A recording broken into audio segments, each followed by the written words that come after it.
ナルドはおしゃべりが大好きなんだ。本当に。Konnichiwa Guan, every pony, Morg here, and today I'd like to share with you my Minecraft world from a year ago that I completely forgot about for a year straight because I've been busy with this crazy thing called employment, and I'm selling my computer very soon, and I don't want this world to become lost media. So I'm gonna give you a tour guide, except the only issue is that I don't actually remember anything either. I have like vague memories of what I built here. So we are going to be rediscovering this world together while my memories of it return to me. So, if you look around where we start, this is where I started in the world-ish. I put my first bed down over here next to this sort of, what was it called? What the fuck were these called? Apricorns, yeah. I was about to say fucking apricot, like that huge fucking peach-looking thing. But, yeah, I planted this thing, I put my bed next to it, and I just dumped my entire inventory into here, and I thought to myself, god damn, this is such a pretty biome, I'd like to just build stuff here. So naturally, like a normal person, I immediately switched to creative mode. And yeah, I got to building, so the first build I got around to making was this windmill.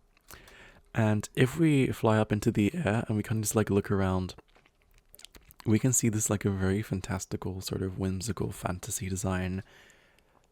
And yeah, it looks kind of like a windmill fused with the wizard's tower. And you also get this thing over there. I'll explain everything as we go through this build. So once you enter, you can see everything is empty. I originally wanted this to have like a farm around it full of like apricorns, but I never got around to doing that. And I was like gonna have like anvils around here for crafting pokeballs and stuff. But if we go up here, and actually remember this now, when I started building this, I think the documentary I was watching was quite long. But I'm being like flashbanged by my memories of like, while I was building this windmill, I was listening to this like extremely drawn out documentary about like how the USA has like a very severe human trafficking cult problem. And yeah, anyways, this area here was supposed to be like a silo of sorts where I would store the apricorns, but I put the chests down and I realized, god damn, it looked horrible with chests, so I took it all down. So it's more of like a decorative area now. And another thing I wanted to do with this is like in Pixelmon, you can fly on your Pokemon, right? So one thing I really like the idea of was just like giving this thing the purpose of like a landing site, like a helicopter landing pad of sorts. And yeah, if we continue up with the build, we can see I put some lanterns up here, and you'd have these kind of fairy colored windows up here, which looks pretty cool. This city was called Florine, and it was themed around the fairy type. So this is why it looks so like magical and like flower-like, and everything is like whimsy and shit. But yeah, this was just like an aesthetic building. It didn't serve much of a purpose, and besides that, it kind of just like contributed to the vibe. And let me show you the next build. The other build I kind of started in survival, but I kind of got back around to finishing in creative. This was where I would like mine my resources originally, and I kind of like turned it into a beautiful build of sorts. So if you look at this thing here, you have this like, I don't know what it's called, but you get this like big like chunk of debris built up into like a lamp of sorts. It's like a very cool abstract fantastical design, and it would light up in the nighttime. And this is like signify that there's an opening in the ground here that leads to a mine. And I turned this place, I blew it out with TNT, and then I just like gave it like a living underground forest kind of look. I wanted to give it like an enchanted forest vibe.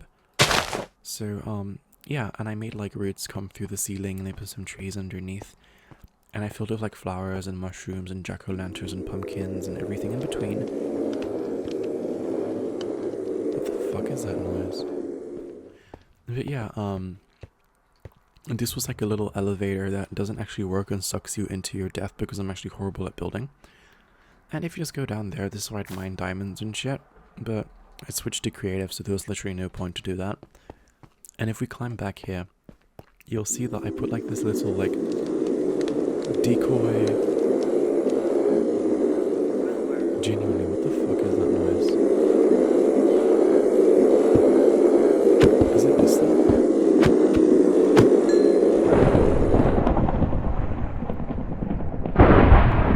God, that sounds ominous as hell. I punched that thing, and now like the evil noise disappeared. I am hearing thunder outside, so yeah, it doesn't matter. But anyways, if you see this sort of house here, I made it look like a 2D decoy of a house, right? It looks very like flat, and that's because this was actually like a magical homage to an old build of mine. There was like a little book here telling a story, and if you go down here, there is a room that is based on a room I had in a tower that me and my friend and my ex built like years ago. I think back around like between 2019 and 2020 on a server that shut down ages ago. I wanted to like reference it because that was like a very like innocent special time of my life, and we never finished the base. So part of why I wanted to build this world and like tell a story through it was just because there was so much that mattered to me in that world, and so much we never actually got around to doing. Have I angered the fucking gods or something? Jesus. But yeah, we never got around to finishing some stuff, and the room this is based on was kind of like an enchanted forest themed room with like a huge stained glass window that looked like a pumpkin head. And it says, long ago in a tower which rose over the ocean blue. And you get like a little diagram of what the room looked like. And you have book 1, the forest.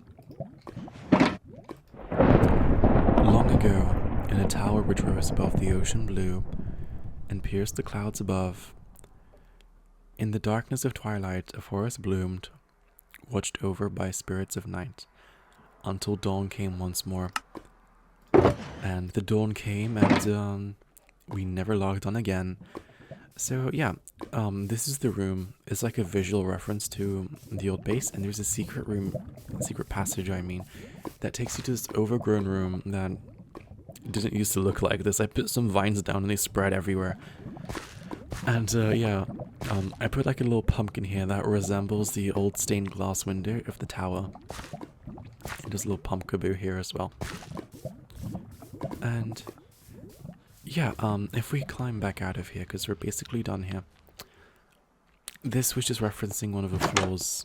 It's like a memory episode of one of the base rooms. It's like a flashback sequence. What the fuck is happening outside? Jesus Christ. Oh yeah, it's just raining. Maybe I was being overdramatic, but yeah. This was the mine area. We're basically done here. Yeah, I remember now. When I was building this, I was listening to a documentary on how marriage works in China. And once it ended and they started that little house over there, it kind of also played into a documentary about prostitution in the UK, which was really interesting to learn about. I think it's a very, very sad situation to end up in, and thankfully I didn't end up that way. But yeah, Florine, the fairy city. What the fuck is that? Oh, Mega Pigeon, look at this big chungus over here. I like how his color fits the theme of the city.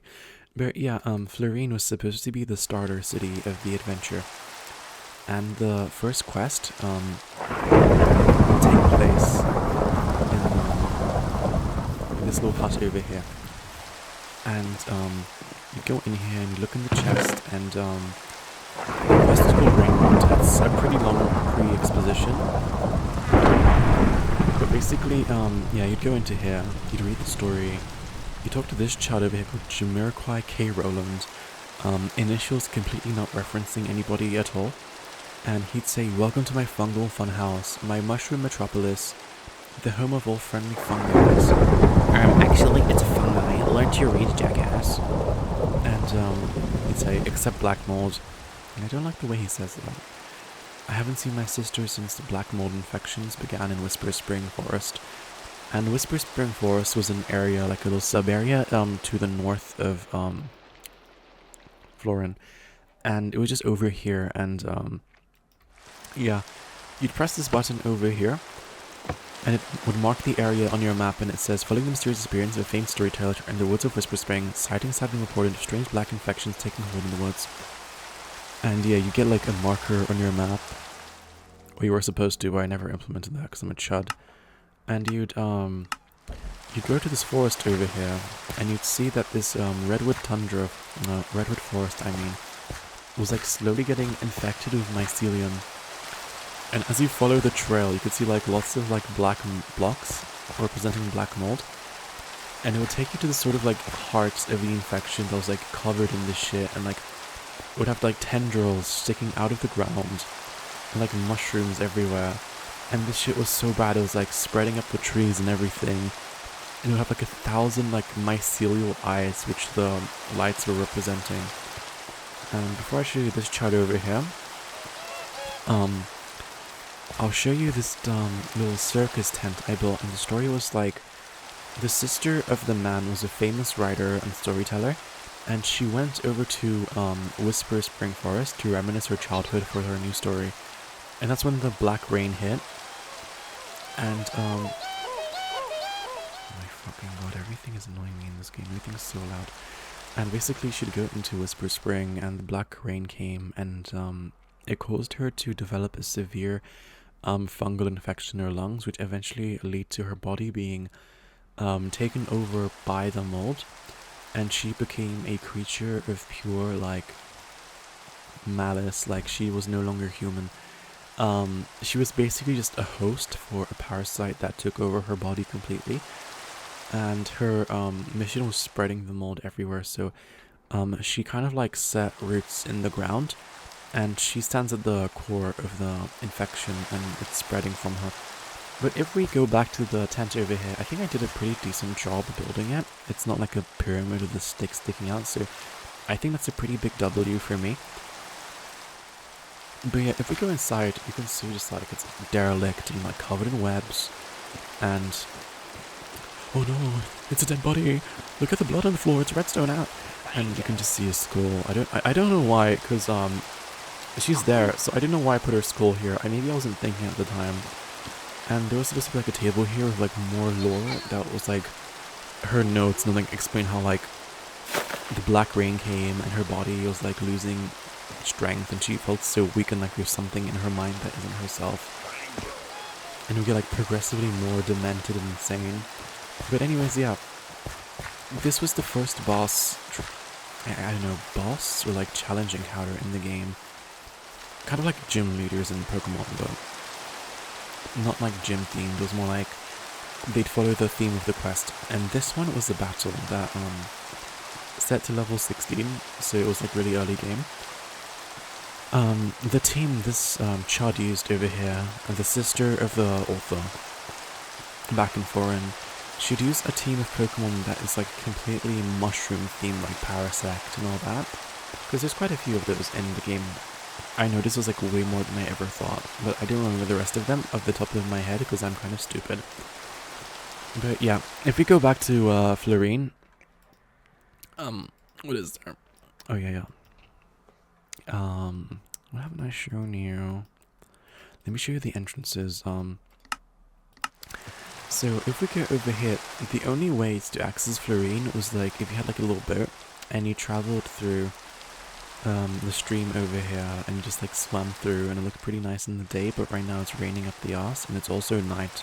So what I'm gonna do is I'm gonna pretend I am God. I'm gonna clear the skies.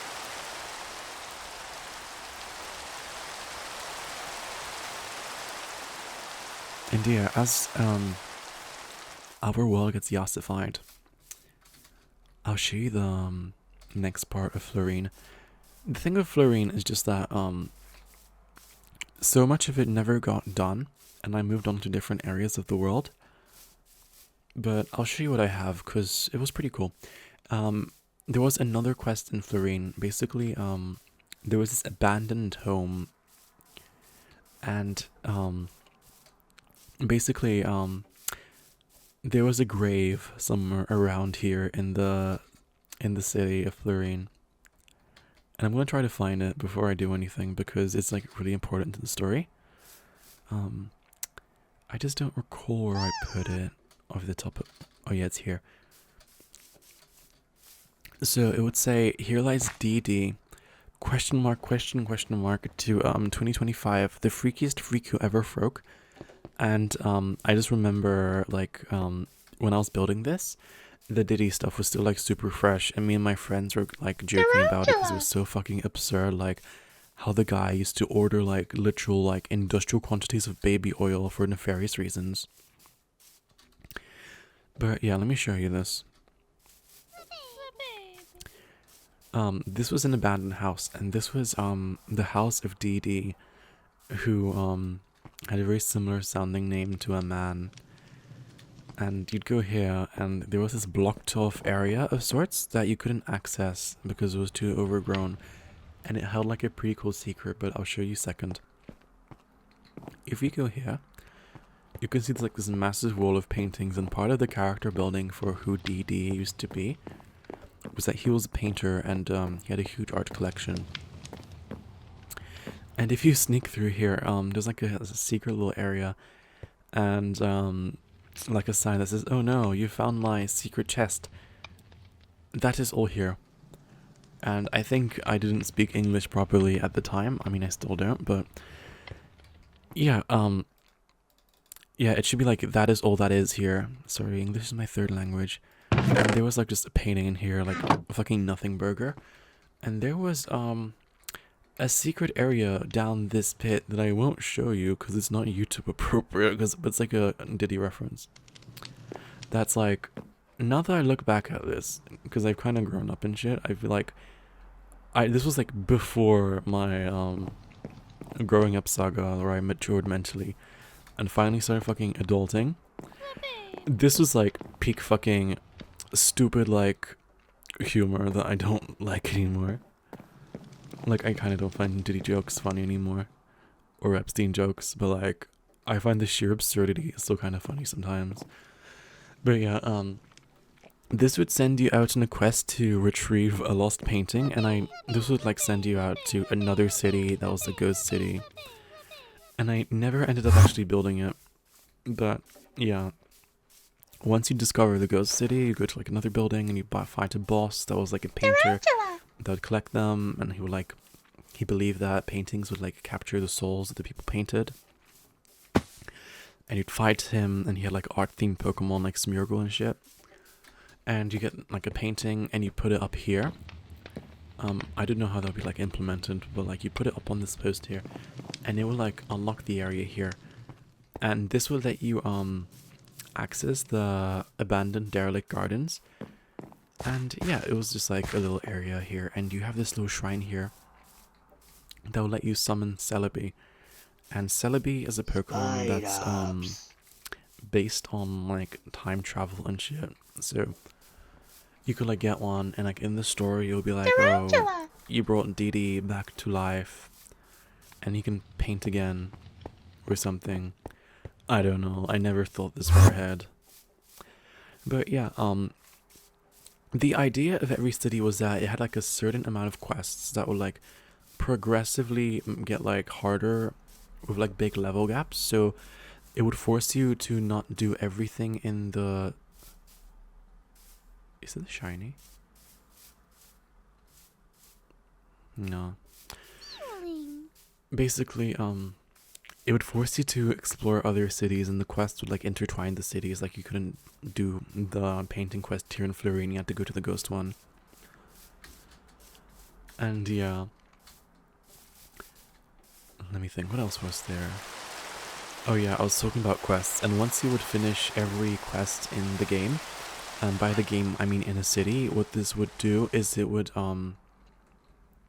unlock the heavenly arena of the city. And every city was supposed to have like one of these floating crystalline... Oh my fucking god, it's snowing again. Weather clear here. Thank you, Minecraft.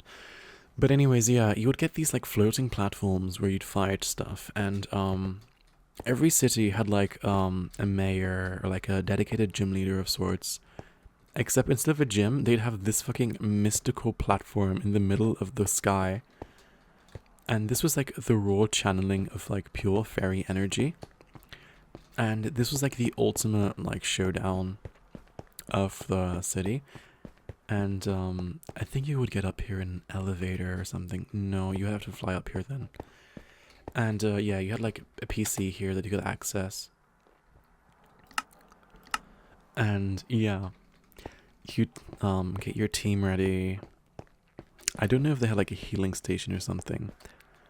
And yeah, this was like he who returned the world its life.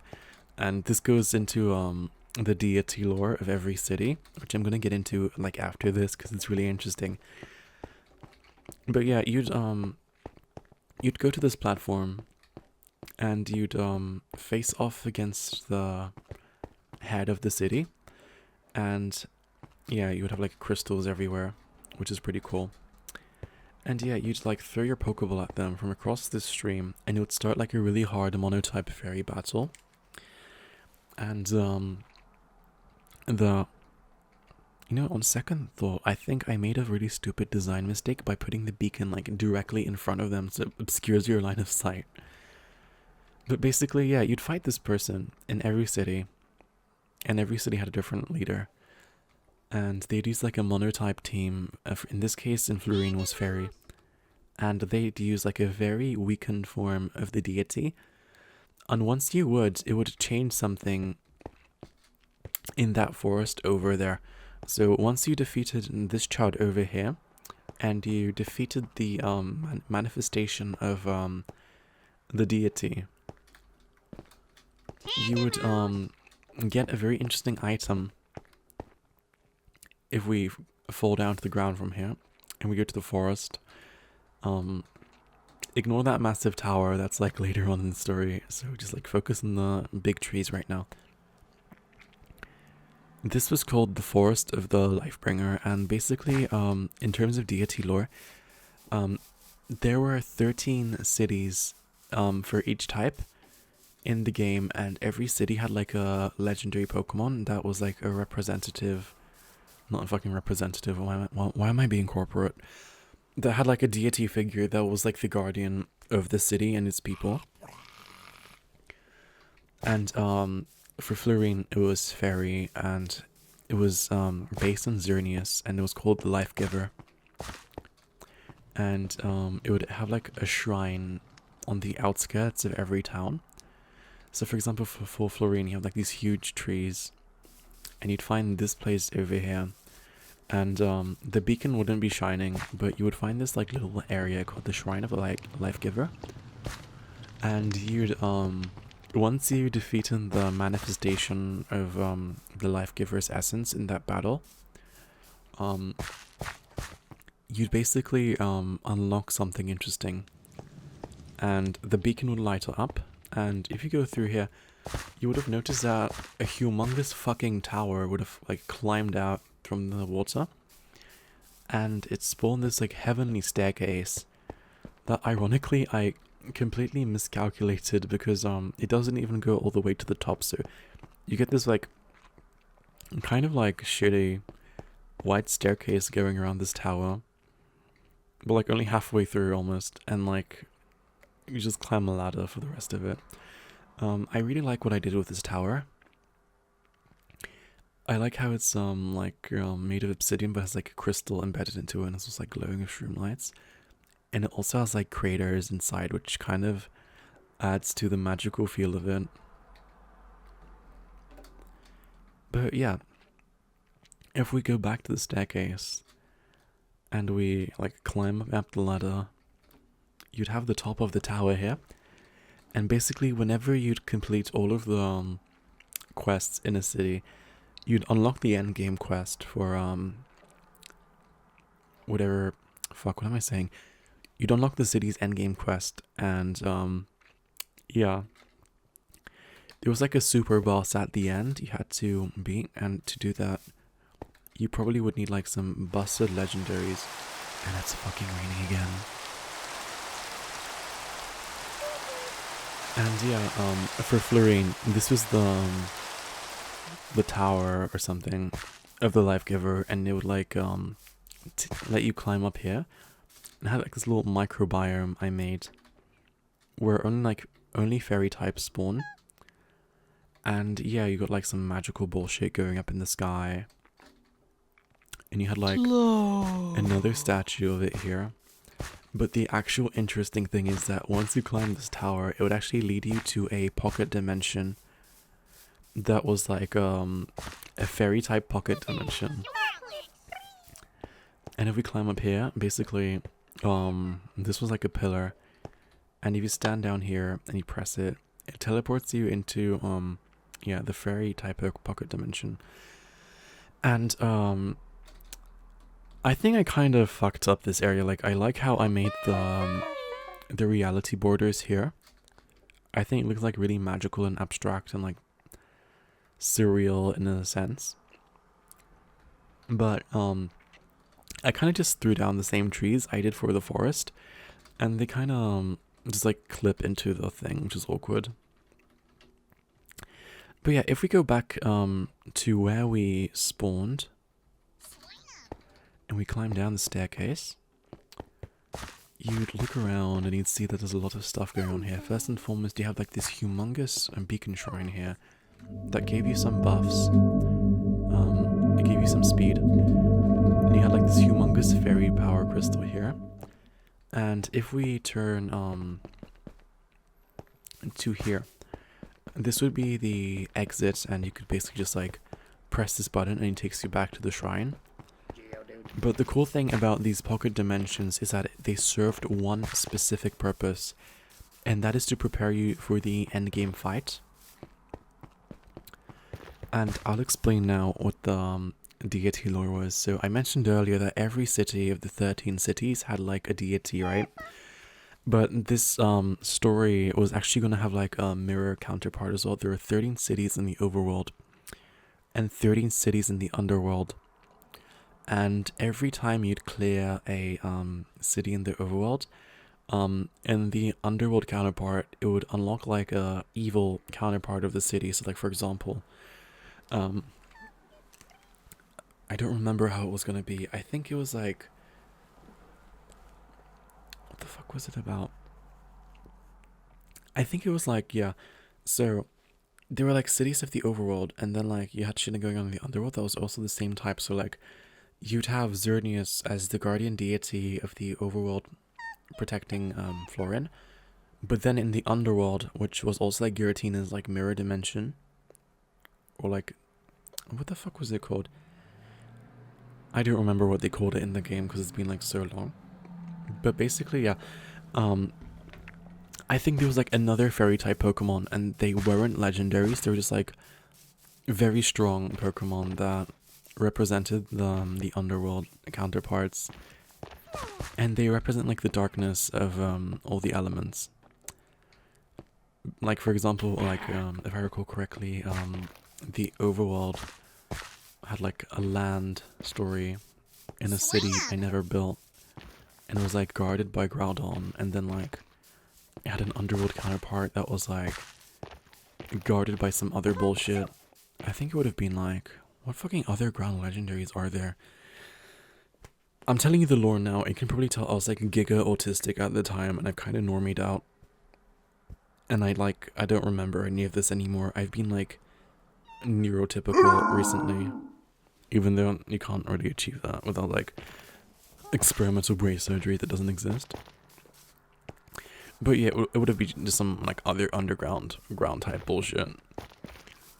But yeah, you'd go here and you'd have this trainer, and this was supposed to be like a human manifestation of Xerneas, and it has like a fucking 2000s themed disco skin or something. I don't know why. But yeah,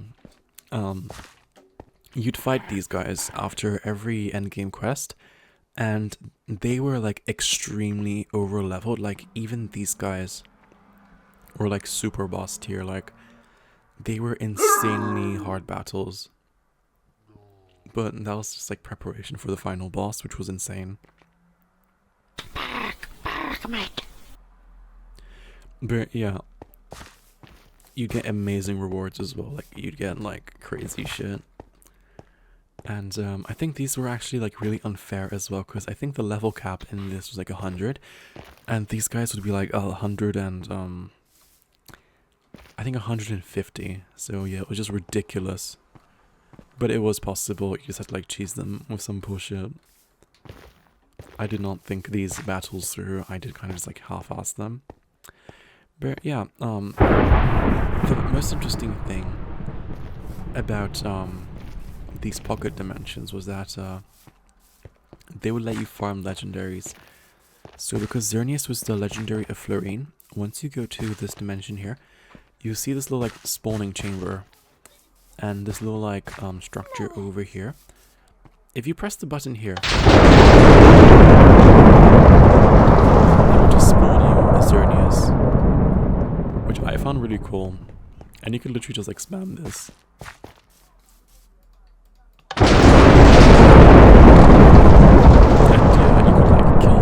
Resources, you could like farm these motherfuckers, or you could just like keep catching them until you got the one you want. Like if you wanted specific IVs, if you wanted a specific nature, or if you wanted a shiny. Let's move this. Let me see.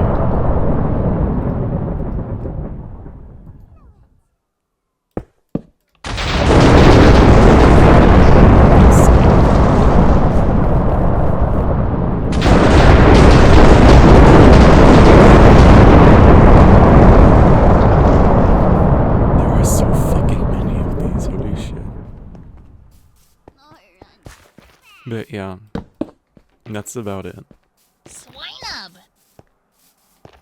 And yeah, this is like everything these dimensions would have. It would be just like a super boss that's like a human manifestation of the legendary that would put your team to the test in a really unfair way to prep you for the super boss and would like give you insane spoils afterwards. You'd have like the spawning station where you arrive at. You'd have like some general decorations just to make it look interesting. You'd have the legendary spawning chamber to let you farm legendaries. You have the beacon over here. And then you have the exit. But I'll show you something cool.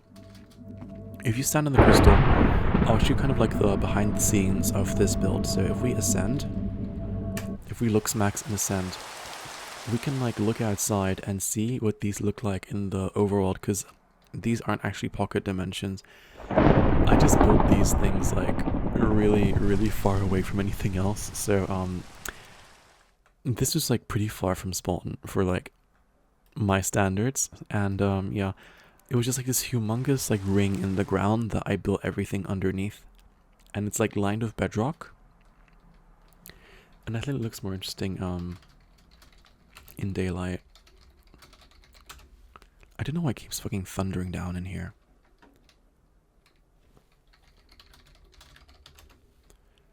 But yeah, if I make it like super bright right now, you'll see that it's like a mosaic of like quartz and like stained glass, which look like fairy type crystals. But my stupid ass built this place in a snow biome without accounting for the fact that it's gonna snow here. So it like snowed over the entire thing. But also I'll show you this cool thing I found that I completely forgot about. Basically, it was like a humongous bedrock dome, and this was just like a lid on top. And you can see the trees like clipping through. And yeah, you could just see the bedrock lining over here and the sphere as well. And the beacon going out here as well was pretty cool. Yeah, let's go back down.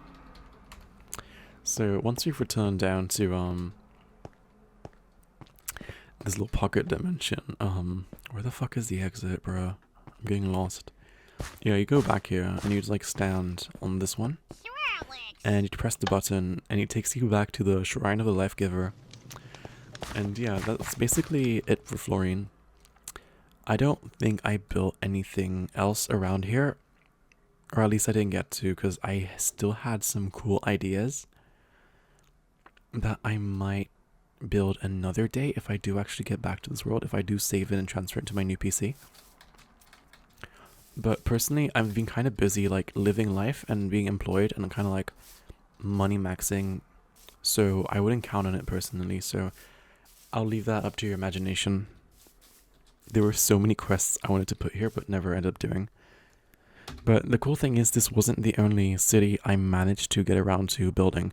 If we look at our mini-map over here and we zoom out, the city I started but didn't finish, is it here? Yeah, it's here.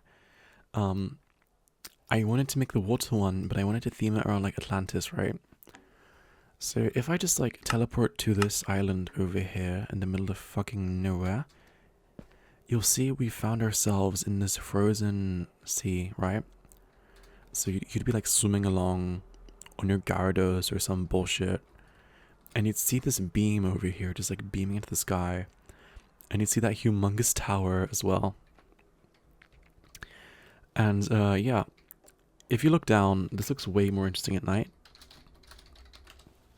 And I'll give myself a night vision potion and a water breathing potion as well. I don't remember which one looks better, but I think water breathing lets you see underwater as well. Maybe night potion does it better? Let me go back up. Yeah. Okay, either way it looks kind of shitty. But basically, I kind of had this like Atlantis dome thing going on that design-wise was also a reference to my old base that I made with my friends. And that's actually how the base started, because on the server we used to play, we had a fascination of completing the Pokédex, right? But there was a bug on the server because the version of Pixelmon we were playing on, the requirements for a Kyogre to spawn were really interesting because it could only spawn in a deep sea biome while there was rain going outside, and for like some reason, I don't know why, it was so that it just never rained, and when it did eventually start raining, it was for such an obnoxiously brief period of time that the chances for a Kyogre to ever actually randomly spawn during that time were so obnoxiously slim, that it would just like never happen ever. So we all started camping around a deep sea biome because we thought to ourselves, okay, we've done it before, like we wanted to catch a specific legendary for ourselves. So we'd set up camp in a biome where it spawns, right? Because if you maximize the amount of time you spend in that biome, it maximizes the amount of time that the legendary can spawn in. And we set up camp underwater and we dug out this like humongous hole. It was square, not this. This is like a way better version. And yeah, the Kyogre never ended up spawning.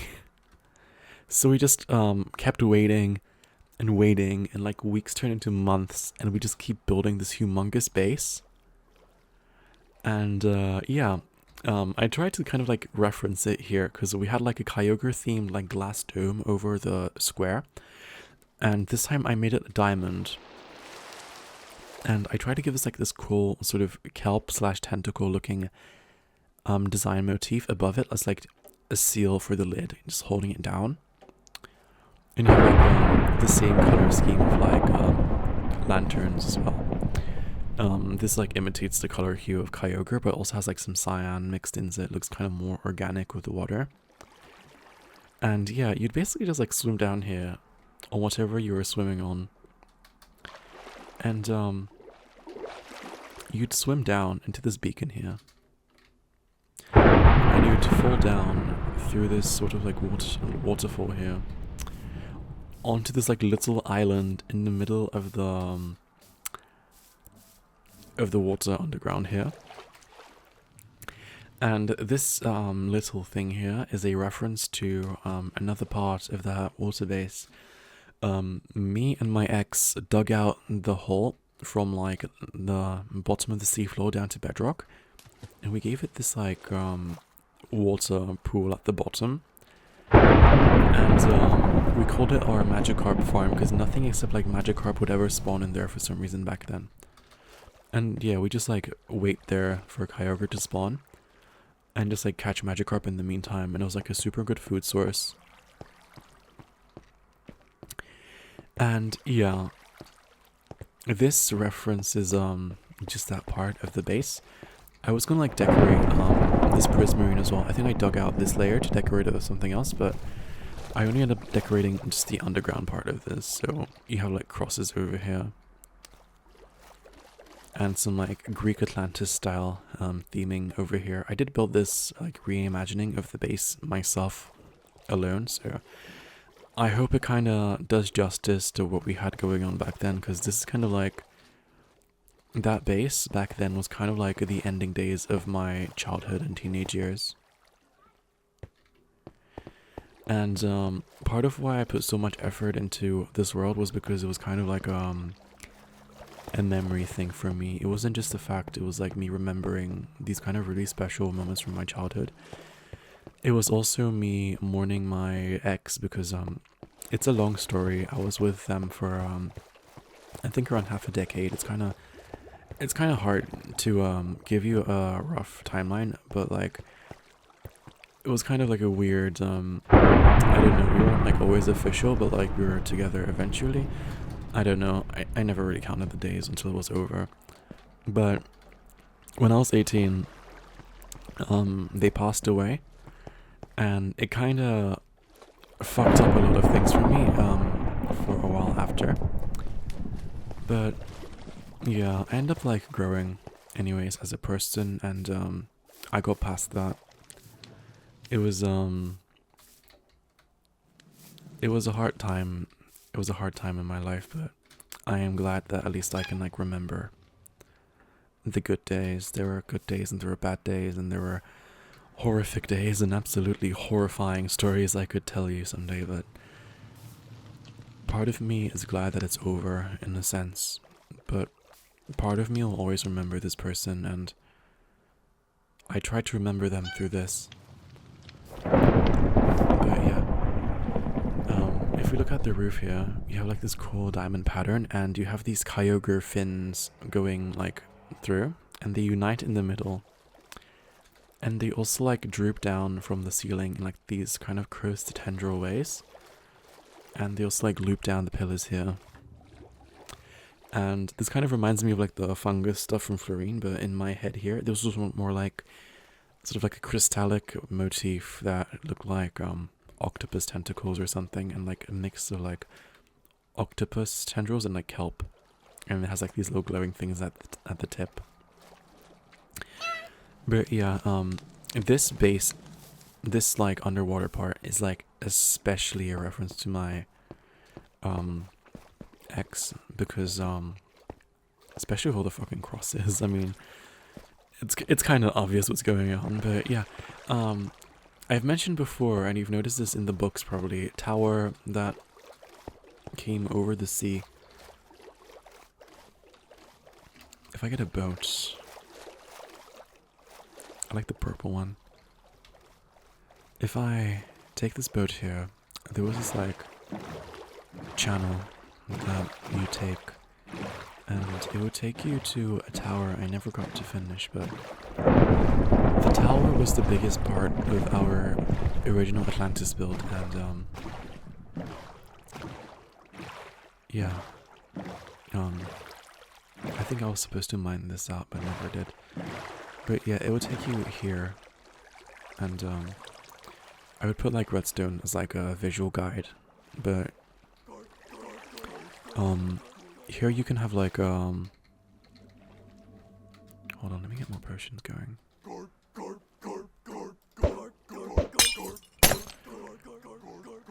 my fucking god, these carps are killing me.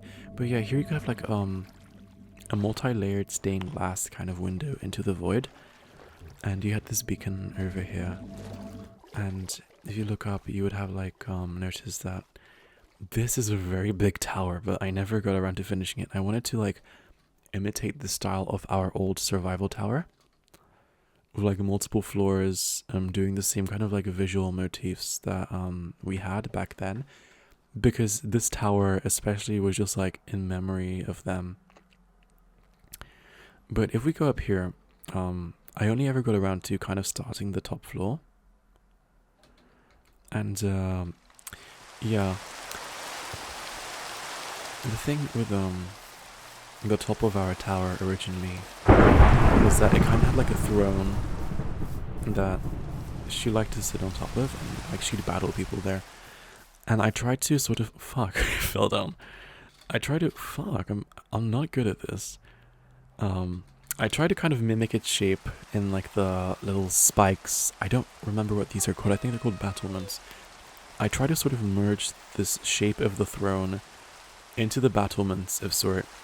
And yeah, basically the idea was like you'd have like a trainer here that was like the lead of like the water city, and you'd fight them atop this tower, and you had like this humongous, it's fucking thundering again, and yeah, there was like this humongous ball of like water and ice magic here. I love the way it just like blends with the different blocks and shit. And yeah, it's set in this like Arctic Ocean biome, and I just love the way this world looks. I wish I got to do more with this tower that I never did, and yeah, it's like a trip down memory lane for me. I tried to like give it like these strips as well that made it look more like organic and alive. This is a really fucking girthy tower, holy shit. This would have taken a long time if I locked in. But yeah. I think this is it for the world, honestly. So yeah, I'll show you this again. This was pretty cool. When it came back like to our original base, I'll tell you the lore now. We obviously dug out this thing that this is referencing, but we also had like a huge underwater coliseum, which was really funny because we'd battle each other underwater. And a cool thing in Pixelmon is that you can actually make armor sets out of like the elemental stones, like for example in Pokemon, if you want, you can evolve your Eevee into Vaporeon with a water stone. If you had those water stones, or like enough of them, you could make armor out of them, and all of these like elemental stone armors would let you like get cool potion effects that like were super permanent. So like I think the Dawn Stone will give you like jump boosts, and the Water Stone will give you like water breathing. And yeah, we would like breathe underwater forever with that on. And we had this humongous coliseum that looked really bad, and it kind of looked like we wanted to give it like a Cthulhu insignia on the ground, but it kind of just like looked like the head of a fly. And the funny thing that would keep happening there was that all the Pokemon would just like float to the top of the water. We didn't account for the fact that like if you spawn a Pokemon underwater, it just like flies to the top. But yeah, what else was there? What else was there? We had like a cool like series of towers. Like originally the plan was that surrounding this would be like a lot of like smaller towers. That was like the main one, and the entire water society was like, it would have like a heart underwater, but the actual society would be like a lot of different like towers going through this ice biome linked to each other with like stone bridges. And it was like super interesting. Like you would have like towers with like apricorns growing on them. You'd have like towers of like a civilized home area. Like you had like an industrial tower with like Pokeball production bullshit going on, and you'd also have like this mini boss series where you'd like fight different trainers. And I never got around to making quests for this place because I got kind of focused with I got kind of hyper focused on this bullshit over here. But yeah. The guardian deity of this city was gonna be Kyogre, and I was actually gonna make the shrine teleport inside the magic orb. If I recall correctly, this was like supposed to be like a water bubble of sorts. And once you beat the fucker standing here, you'd be allowed to teleport inside. And I never hollowed it out, but inside would be just like a teleporter to the water pocket dimension. And inside there, you just like catch unlimited Kyogres or something. I really hope that one day I can remake this, because I have some cool ideas. And I kind of think the way I went about making this world was kind of like ass, to put it nicely. But I think if I just like made it more interesting, then it would be pretty cool. But yeah, I'm sorry for my autistic yapping. It's really like disorganized and chaotic because I'm like just remembering everything myself now slowly. But thank you for watching, and yeah, this is my Minecraft world that I forgot about. And it's fucking thundering again. And so, everybody, this concludes our authentic piece of Marxist praxis. The Demiurge Zelda Bayoth is one truth nuke closer to being defeated. Remember to like and follow to make Morgan a very happy Themcel.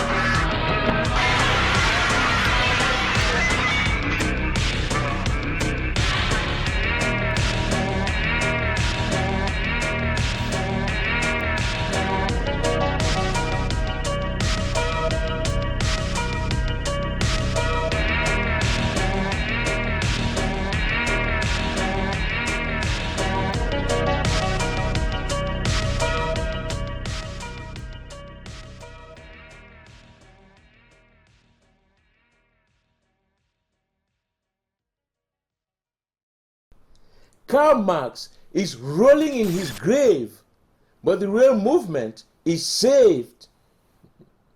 The lab never ends.